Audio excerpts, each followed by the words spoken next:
Why did the laughter stop the moment she stepped onto the range? At first, no one noticed her, or maybe they noticed too much the wrong things.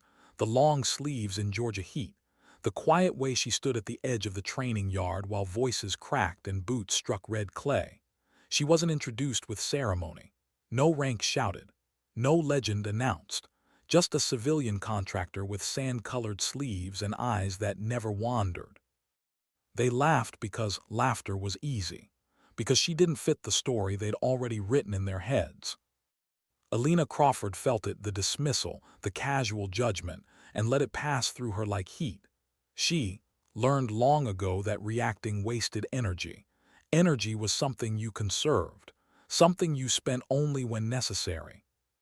The first push-ups began as a formality, a test meant to separate effort from excuses. She moved with the others, not ahead, not behind, just steady, controlled. When arms began to shake and breath turned ragged, hers did not. When bodies collapsed into the dust, she rose. That's when the laughter thinned. By the time they reached the obstacle course, curiosity replaced mockery. She didn't attack it like the others, no wasted jumps, no brute force. She read it, listened to it. Her body moved like it remembered something older than training manuals, like the course wasn't an obstacle but a conversation. When the timer stopped, no one spoke. The mystery settled in quietly, and it stayed. Why did her presence make seasoned instructors hesitate? At the range, the silence grew heavier. She didn't rush to fire. She inspected the rifle the way someone inspects a promise, thoroughly, without hurry. Every movement carried intention. When she finally raised the weapon, the posture wasn't dramatic. It was inevitable. One shot, then another, then nothing left to hit. Someone laughed, thin, defensive, trying to reclaim control of the moment. But even they knew it wasn't luck. Luck didn't explain the calm, the math, the follow-through. Alina spoke only when asked.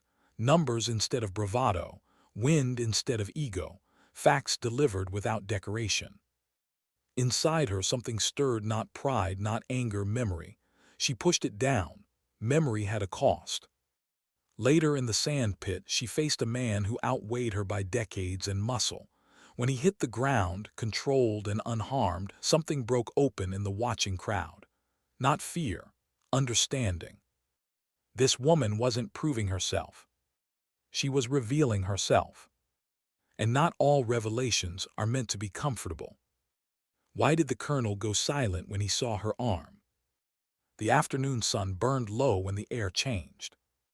A senior officer stepped onto the field without announcement. His presence tightened spines and stole breath. He watched her the way predators watch weather, not casually, but with recognition. When he spoke, it wasn't loud. "Roll up your sleeve." The fabric lifted slowly. The tattoo emerged like a confession dragged into daylight, a serpent wrapped around a blade, aged but unmistakable. The word fell from the colonel's mouth like a secret that had waited decades to be spoken. Black Viper. Alina didn't flinch. Inside her, something old and sharp twisted, grief braided with duty. She hadn't planned to explain. She never did. 17. Kuwait. A program that never existed on paper. A survival rate that read like a warning, not a statistic. She didn't tell them about the fear, or the nights that never ended, or the cost of being the one who lived. She didn't have to.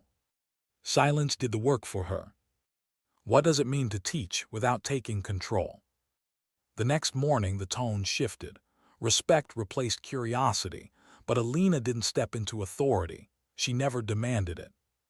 She taught the way she'd learned, by showing. Wind read through mirage. Distance measured by understanding, not equipment. Movement broken into pieces small enough to survive. When recruits failed, she didn't rescue them. She stood close, asked questions, forced thought. Inside her, restraint burned. Every instinct screamed to intervene. But real learning didn't come from perfection. It came from mistakes made safely and remembered deeply. She watched one young soldier take notes like his life depended on it. Maybe it would someday. She saw herself in him and hated that a little. Why does doubt hurt more than bullets? When a recruit challenged her story, Alina listened. Doubt wasn't disrespect. Doubt was survival instinct. Still, pulling out the photos felt like reopening a grave. Faces long gone stared back, frozen in time, younger than the men questioning her. Names that still woke her at night. She showed them once, only once. Proof wasn't about winning. It was about closing a door that needed to be shut so others could move forward. That night alone, she remembered why she'd come. A promise made to someone who didn't get to grow old.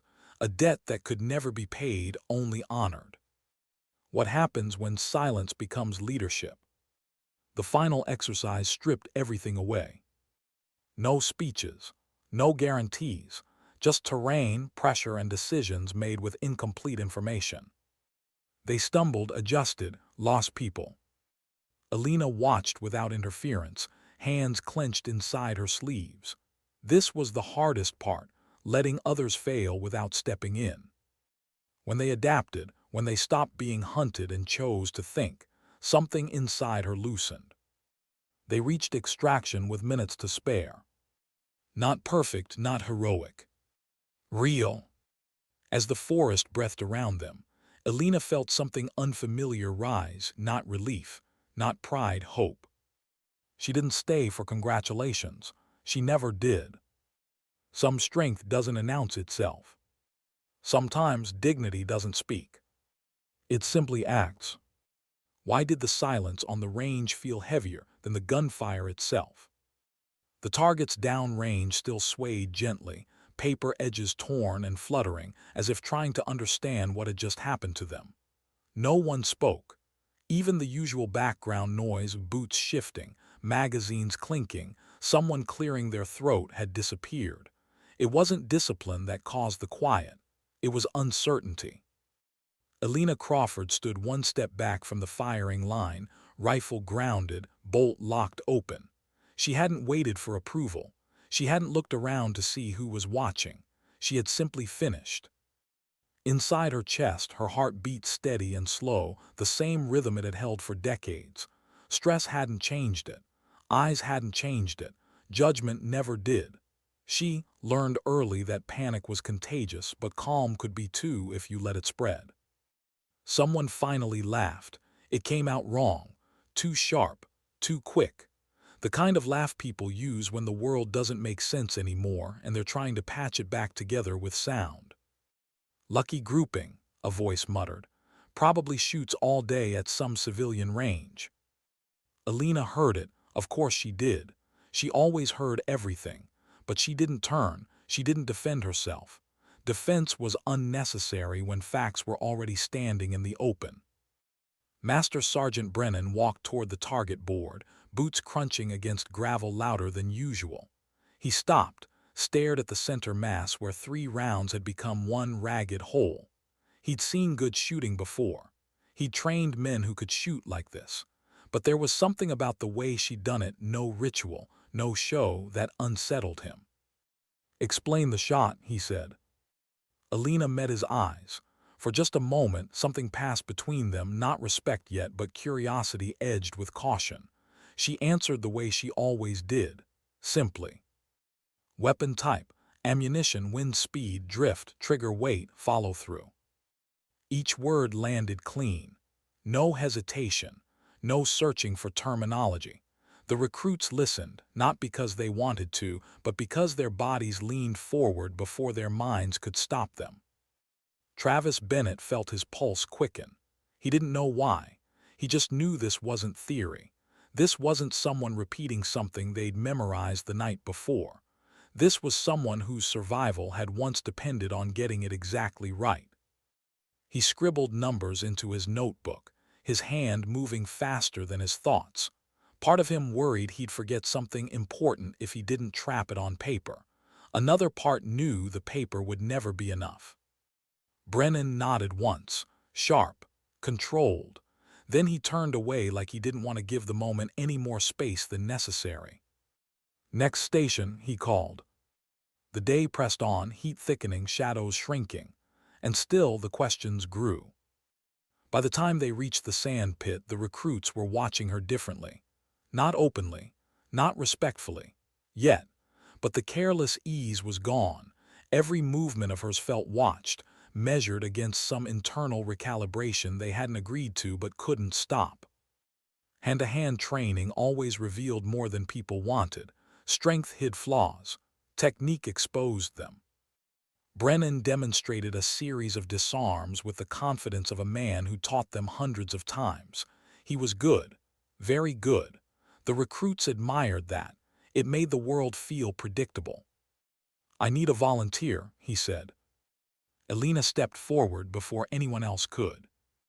There was a flicker of anticipation, the wrong kind. Entertainment, a chance for the universe to correct itself. Surely this was where the illusion broke. Brennan handed her the training knife. Rubber, lightweight, safe. "Attack me," he said, "any method." For half a second, Elena hesitated, not because she doubted herself, because she respected him. Then she nodded. What happened next didn't feel fast. It felt inevitable. She didn't rush, didn't explode forward. She redirected, used his response, not her strength. His balance left him before he realized it had. The ground met him cleanly, controlled. She was on him before the thought of recovery finished forming.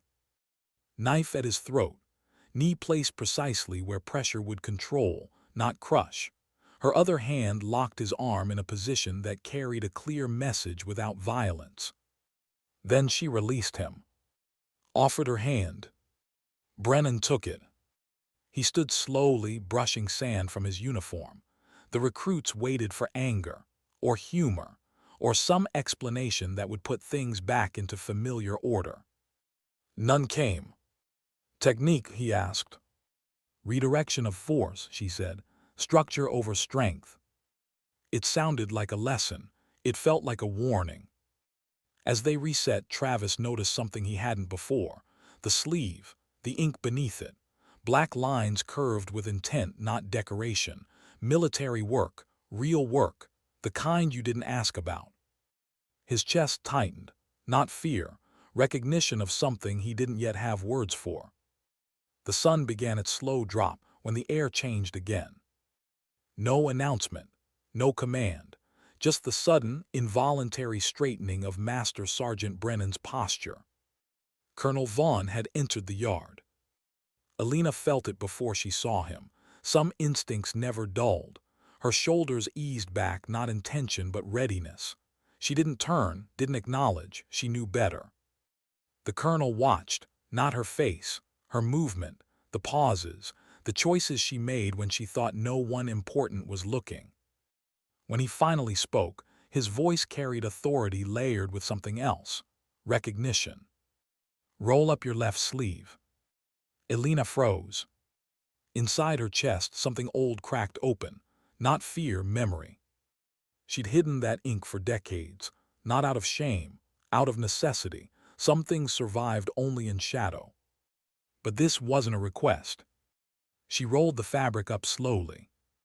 The serpent emerged, coiled, patient, deadly.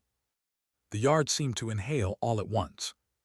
"That," Vaughn said quietly, "is a black viper mark." The name landed heavy, final. Elena kept her eyes forward. Inside her, she was 17 again. Desert heat, foreign skis, a voice in her ear telling her to breathe, to move, to survive. She said nothing. She never needed to. Because silence, true silence, speaks louder than any story ever could. Why did the word Black Viper feel heavier than any weapon they'd ever carried? No one asked questions, not because they didn't want answers, but because instinct told them this was not a name you chased lightly. It was a name you let settle, like unexploded ordnance buried just beneath the surface. The training yard didn't move. 24 recruits stood frozen, caught between curiosity and a sudden, unfamiliar respect. Even the heat seemed to pause, hanging thick in the Georgia air, as if waiting for permission to continue. Elena Crawford didn't look at them. She stared straight ahead, eyes fixed on nothing and everything at once. Inside her chest, something had tightened, not panic, not regret, but a quiet, aching pressure she'd learned to live with. The name had followed her for most of her life without ever being spoken aloud. And now, in a place where it never should have existed, it had found daylight. Colonel Vaughn straightened slowly, his expression unreadable. Men like him didn't show awe. They didn't show nostalgia. But there was something unmistakably careful in the way he looked at her now, like a man handling a fragile artifact he hadn't expected to find intact. "You've been laughing," he said, turning toward the formation. His voice wasn't raised. It didn't need to be. Authority lived in the calm. "At someone who passed trials most of you will never even hear described." A few recruits shifted, not from discomfort, from realization. "That mark," Vaughn continued, "isn't decoration. It's documentation, paid for in blood and silence." Alina felt the words pass through her like wind through an open wound. Accurate, clean, incomplete, they always were. "Where did you earn it?" Vaughn asked, quieter now. "Kuwait," Alina replied. "February 1991. The numbers hit harder than the name. A murmur rippled through the ranks before discipline crushed it. Desert Storm, history books, grainy footage, black and white photos of burning oil fields and armored columns, a war most of them only knew as context. Travis Bennett's hand lifted before he could stop himself. "Sir," he said carefully, "that would mean." "She was 17, Alina finished for him. The silence that followed was absolute. 17. The word rearranged everything they thought they understood about warfare, about rules, about fairness, about who survived and who didn't. Alina felt it then, the shift from curiosity to something heavier. Reverence maybe, or fear. She didn't want either. Both distorted the truth. Vaughn let the moment stretch. He understood the power of pauses. Black Viper wasn't a unit, he said. It was a solution. His eyes swept the formation, measuring how much they could carry. Joint operation, deep cover, no uniforms, no extraction guarantees. If compromised, operators were expected to self-terminate sensitive material, sometimes themselves. Someone swallowed audibly. Out of 97 operators, Vaughn said, 31 came home. Alina closed her eyes for a fraction of a second. She saw faces, heard voices, felt weight press into her shoulder where someone else had taken the blast meant for her. Vaughn turned to her again. "Who was your team leader?" "Major Rebecca Summers."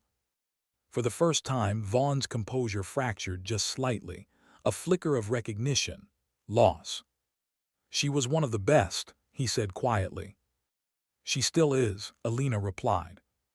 That ended the conversation.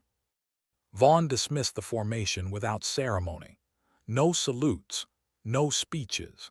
He left the way he'd come, like a man who had confirmed something he'd suspected for years and didn't need to explain himself to anyone. When training resumed, everything felt different. Not louder, not stricter. Sharper. The recruits moved with intention now. Fewer jokes, fewer wasted gestures. Eyes followed Alina without starring. They didn't know how to talk to her yet, so they watched. Alina noticed, she always did. It made her uneasy. Respect could be just as dangerous as dismissal. Both created distance, and distance got people killed. She stayed quiet, stayed consistent, corrected mistakes without commentary, demonstrated techniques without explanation unless asked, let the work speak. A weapon jammed. Panic flashed across a young soldier's face. "What do you feel?" she asked calmly, appearing beside him without warning. He blinked. It had stuck. "Feel it," she repeated. "Don't look, feel." He did slowly. The bolt didn't lock. "Failure to eject," she said. "Immediate action." His training kicked in. Tap, rack, assess. The weapon cleared. "Continue," she said, already moving away. No praise, no rebuke. just survival. Later she helped another over a wall, not by lifting him, but by showing him where the wall would let him pass. Efficiency over effort, thinking over force. Travis watched all of it, his notebook growing heavy with observations he wasn't sure he fully understood yet. What struck him most wasn't what she did, it was what she didn't. She never centered herself. She never reminded them who she was. She never told a story unless pressed, and even then only enough to serve the lesson. That night as the sun bled into the pines, Brennan approached her. "I've been in uniform 22 years," he said quietly. "I thought I knew what real operators looked like." Elena didn't answer. "I've never heard of Black Viper." "That means it worked." He nodded slowly. "Why come here?" Elena looked toward the barracks, where young men laughed softly now, not mocking, just alive. "Someone asked me to," she said. "Who?" "Someone who understood silence." Brennan didn't ask more. Later, alone in her vehicle, Elena touched the compass at her neck. Worn, scarred, faithful. Rebecca's voice echoed softly in her memory. The quiet ones survive. Elena started the engine and drove into the gathering dark. Tomorrow would test them. And it would test her restraint, the hardest discipline of all. Because knowing how to save people and letting them learn to save themselves were not the same thing.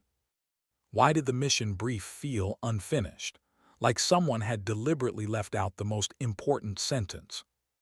The room was dim, window shades pulled halfway down to keep the afternoon glare from washing out the projector. A map glowed on the wall, terrain contours, grid lines, a thin blue river slicing through dense green. It looked simple, too simple. Elena sat at the end of the table, hands folded, posture relaxed but alert. Briefing rooms had a way of lying without words. The omissions were always louder than the details. Brennan stood at the front, pointer in hand. "This is a stress evaluation exercise," he said. "Extended duration, limited resources. Command will be intentionally degraded." A few recruits exchanged looks. Travis felt his stomach tighten. Degraded command meant uncertainty. Uncertainty meant mistakes. Elena watched their faces carefully. She wasn't measuring courage. She was watching how fear expressed itself. Tight jaws, tapping fingers. The ones who joked quietly were often the ones most afraid of silence. "The objective," Brennan continued, "is not completion, it's judgment." Elena felt a familiar ache settle behind her ribs. Judgment was expensive. It charged interest long after the moment had passed. As they filed out, Travis slowed just enough to walk beside her. He didn't look at her directly. Respect made people awkward before it made them honest. "Ma'am," he began, then stopped. "I mean." "Elena," she said, "ranks don't help thinking." He nodded. "Why does it feel like we're missing something?" She glanced at him, not sharply, assessing. "Because you are," she said, "and because someone wants to see what you do about it." That didn't comfort him. It wasn't meant to. The exercise began before dawn. They moved through the forest in staggered formations, packs heavier than expected, radios already cutting in and out. Elena stayed back, observing, intervening only when safety demanded it. The instinct to lead burned in her muscles, but she kept it restrained. This wasn't her test. It was theirs. The first mistake came early. A navigation error, small, correctable, but no one wanted to be the one to say it out loud. Momentum carried them forward, even as the terrain subtly disagreed with their assumptions. Elena watched Travis hesitate, then speak. "This ridge line doesn't match the map," he said. A pause, someone dismissed it. Another checked a compass too quickly. Authority asserted itself, thin and brittle. They kept moving. An hour later, the river appeared where it shouldn't have. Silence followed, heavy, embarrassed. Elena finally stepped forward. "Stop," she said quietly. They froze. "What just happened?" she asked. No accusation, just a question. Travis swallowed. We didn't want to slow things down. Alina nodded. Speed feels like control. It rarely is. They corrected course, lost time, learned something. As the day stretched on, pressure mounted. Food was rationed more tightly than expected. Sleep came in fragments. The forest pressed close, sound carrying in deceptive ways. Every snapped twig felt intentional. Alina felt the familiar pull, the old urge to take point, to shoulder the weight before it crushed someone else. She clenched her hands, nails pressing into skin. Restraint, she reminded herself, was also a skill. That night, a simulated casualty forced a decision. Evacuate and fail the objective, or improvise and risk further degradation. Arguments flared, voices rose, fear sharpened edges. Alina listened. She thought of Kuwait, of decisions made in seconds that lived forever, of Rebecca standing over a map much like this one, choosing the least terrible option because perfection didn't exist where they were going. Who owns the decision? Alina asked softly.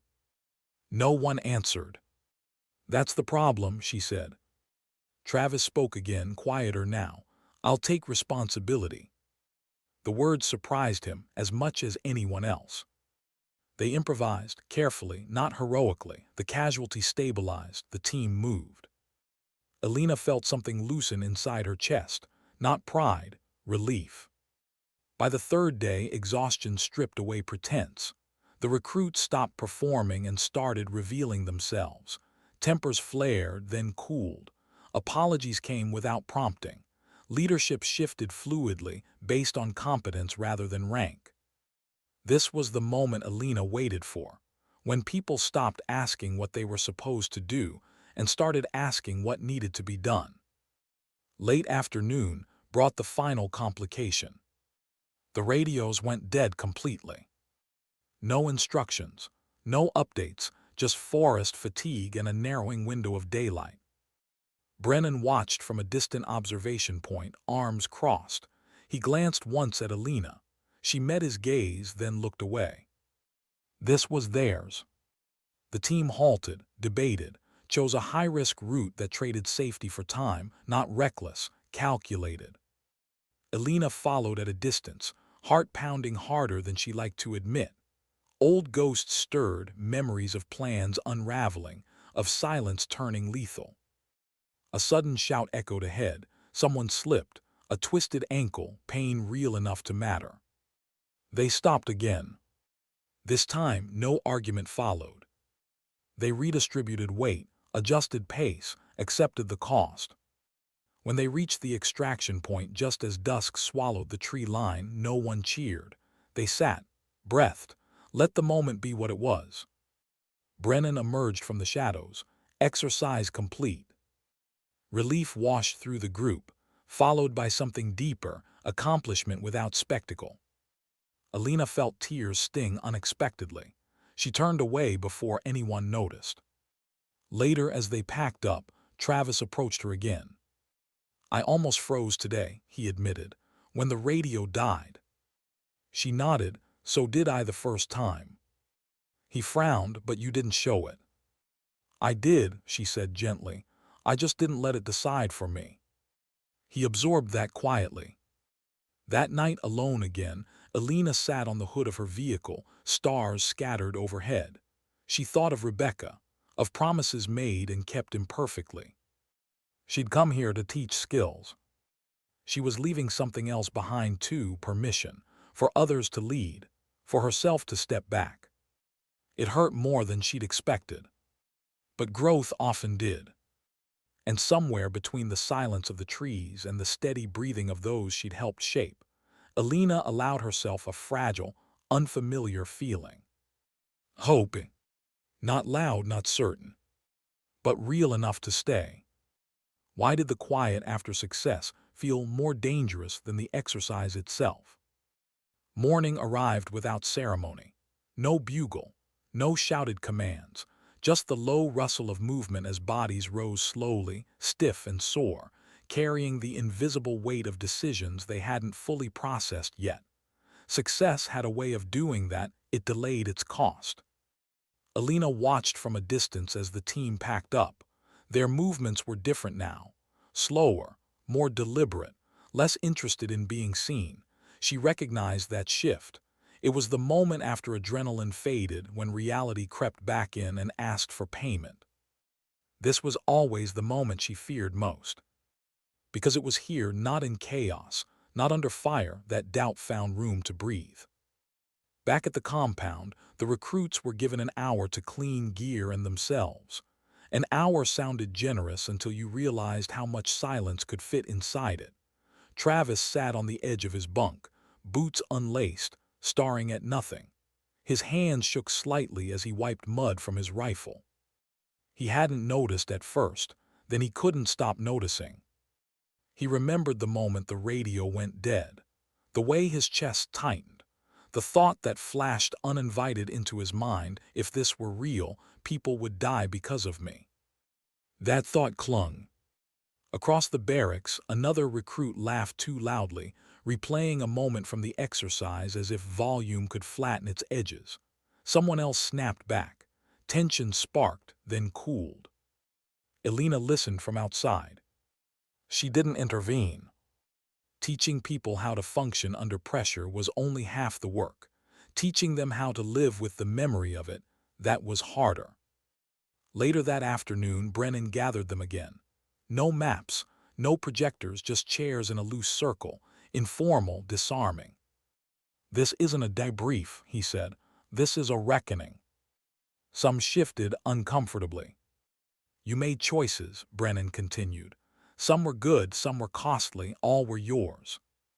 He looked at Alina briefly, then back at them. "No one is grading you today." That should have been reassuring. It was. The silence stretched until it demanded to be filled. Travis spoke first. His voice surprised him by how steady it sounded. "I thought leadership meant having answers." A few heads nodded. "And?" Brennan prompted. "And I didn't," Travis said. "I just had responsibility." Alina felt something twist gently in her chest. Not pride, recognition. Another recruit spoke. Then another. Admissions spilled out, moments of fear, frustration, resentment. Times they'd wanted someone else to decide for them. Times they'd almost checked out. No one laughed. No one corrected. When the circle finally broke, the sun was already leaning west. Alina walked alone toward the far edge of the compound, where the fence gave way to trees. This place, controlled, structured, felt strange now, like a set after the play had ended. She leaned against the hood of her vehicle, arms crossed, eyes closed. That's when the memory hit her. Not gently.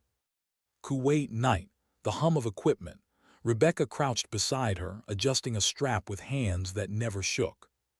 "You don't get to save everyone," Rebecca had said quietly, "but you do get to choose who you abandon." Alina's breath caught. She hadn't thought about that night in years, not like this. She opened her eyes, grounding herself in the present. Pine trees, gravel, the sound of distant voices. Still the ache remained. Brennan found her there. "You okay?" he asked, not casually. "I am," she said. Then after a pause, "I wasn't always." He nodded. "They're carrying it now, the weight." "Yes," she said, "and they should." He hesitated. "You think we pushed too hard?" Alina considered the question carefully. "No, I think we showed them the truth. That pressure doesn't make you strong. It reveals where you already are." Brennan studied her. "And you?" She gave a small, humorless smile. "It reveals me too." That night sleep came slowly.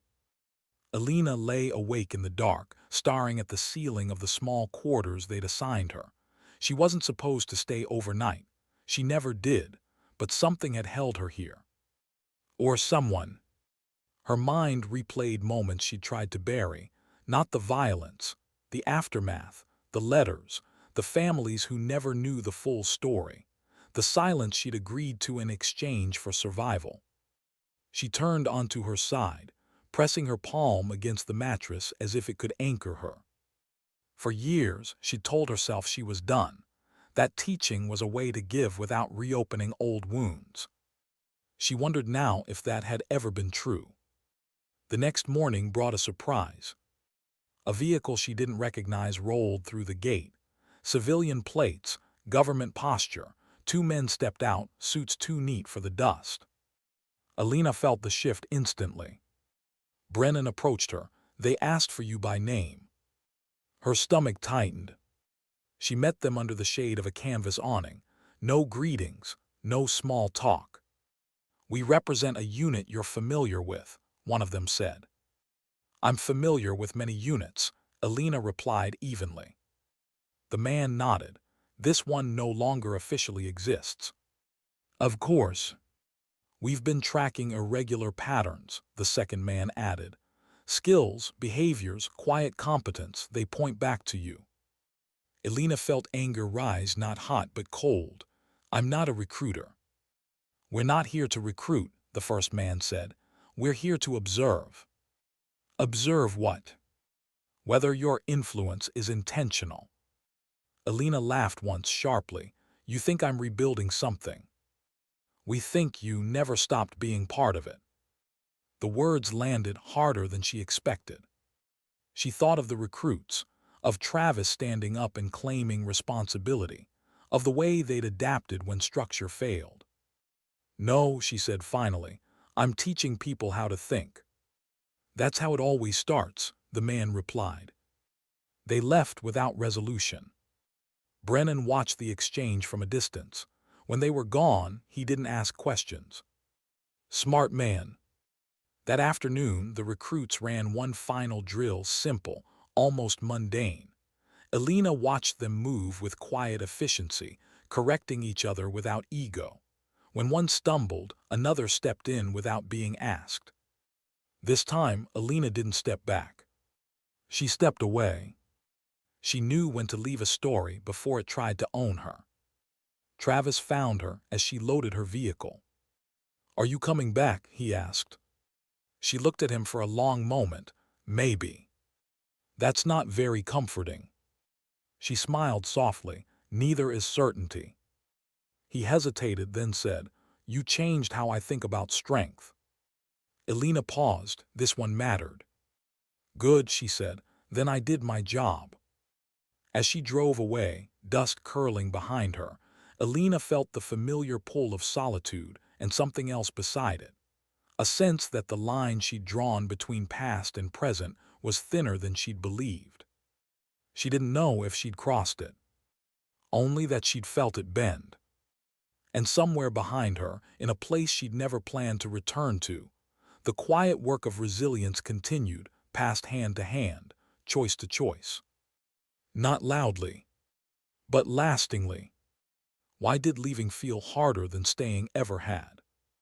The road stretched ahead of her, pale and unremarkable, cutting through fields that looked the same whether you were running toward something or away from it. Alina kept the window cracked, letting air wash through the cab as if it could carry off the weight that had settled on her chest. She drove with both hands steady on the wheel, eyes forward, posture unchanged. Habit, discipline, a way to keep the past from leaning too close. But the past had learned patience. At a stoplight miles from the compound, she caught her reflection in the rearview mirror. The lines around her eyes were deeper than she remembered. Not age exactly, accumulation, each decision leaving a faint mark, like weather on stone. She looked away before memory could attach itself to the image. The phone buzzed once on the passenger seat, then again. She didn't pick it up.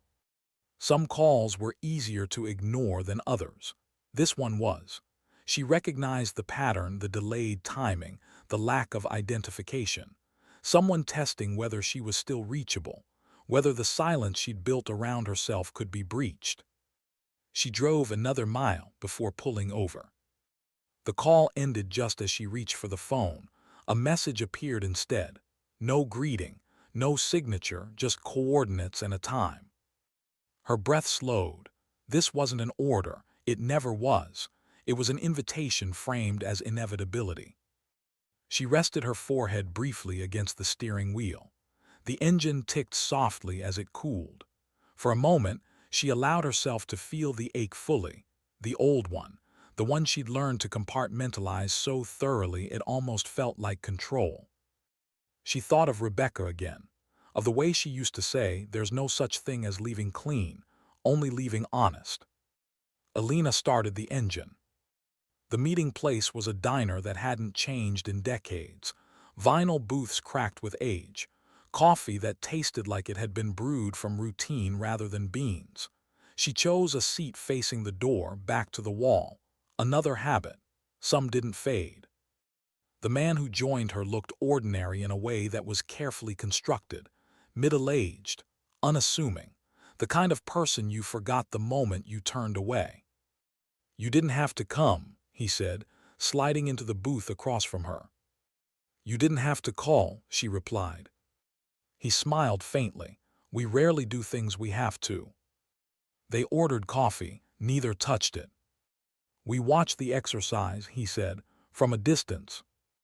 Alina said nothing. "You didn't lead," he continued. "You restrained, you allowed failure." "That was the point." "Yes," he said, "which is why we're concerned." She met his eyes. Concern usually means fear. "Respect," he corrected gently, "and uncertainty." He leaned back slightly. "The people you trained, they're thinking differently now. That kind of shift has consequences." Alina exhaled slowly. "Everything has consequences." "Not everything changes trajectories." She thought of Travis, of the others, of the way they'd begun to look at problems instead of waiting for answers. "If thinking is dangerous," she said, "then the system is already broken." The man nodded. "We agree. The question is how much breakage you're willing to tolerate." There it was, the familiar narrowing, the quiet pressure to choose between imperfect options. "I'm not building a unit," Alina said. "I'm not recruiting, I'm not operational." "And yet," he said softly, "you're shaping people who will be." Silence settled between them, not hostile, evaluative. Finally, he slid a thin folder across the table. Alina didn't open it. "Consider this a boundary," he said. "Stay within it and we stay away." She raised an eyebrow. "And if I do?" "Then the past becomes present again." She pushed the folder back untouched. "You don't own my past." "No," he agreed, "but it still answers when we call." She stood, then stopped calling. He didn't stop her. Outside, the sky had shifted toward evening. The light was softer now, forgiving edges without erasing them. Alina sat in her vehicle for a long moment before driving away. She didn't know if she'd made a choice or merely delayed one. Sometimes the difference didn't matter. Days passed, then weeks. She returned to a quieter rhythm. Early mornings, long runs, teaching small classes where names mattered more than resumes. She told herself this was enough, that she had done what she came to do. But stories don't always end when you decide they should. A letter arrived one afternoon, handwritten. No return address. She recognized the careful block letters immediately. "Alina, I didn't know how to say this out loud, so I'm writing it instead. You once asked us who owned the decision. I didn't understand the question then. I do now. I failed a scenario last week. Badly. And instead of freezing, I stopped and asked what needed to be done. That's new for me. It didn't make the failure disappear, but it made it survivable. I don't know where this path leads. I just know I'm walking it differently because of you. Thank you for not rescuing us. T." Alina read the letter twice, then a third time slower. Something eased in her chest, not absolution, not pride, permission. To accept that influence didn't always require proximity, that teaching could echo without demanding ownership. She folded the letter carefully and placed it in the glove compartment beside the compass. That night she dreamed of the desert, not the violence, the stillness before dawn, the way Rebecca used to stand just outside the light, watching the horizon like it might answer back. "You did good," Rebecca said in the dream. Alina woke with tears on her cheeks and didn't wipe them away. Months later, she returned to the compound once more. Not as an instructor, not as an observer, just a visitor. She walked the perimeter, noting small changes, new equipment, fresh gravel, a mural someone had painted near the training yard. A serpent coiled around a blade, subtle enough to miss if you didn't know where to look. She smiled. Brennan found her near the fence. "You're a rumor now," he said. "That's usually how it starts." She shook her head. "Rumors fade." "Some don't," he replied. "Some turn into standards." They stood in silence, watching a new group begin their first drill. Awkward, loud, certain they understood more than they did. Alina felt the old urge to step in, to correct, to guide. She didn't, because the work was already moving. As she left, the sun dipped low, casting long shadows across the field. Alina paused at the gate and looked back one last time, not with longing, with clarity. She understood now what she'd been chasing all these years. Not redemption, not distance, not control. Continuity. The quiet passing of judgment, skill, and restraint from one set of hands to another. The kind of strength that didn't announce itself. That didn't need names or marks or whispered titles to exist.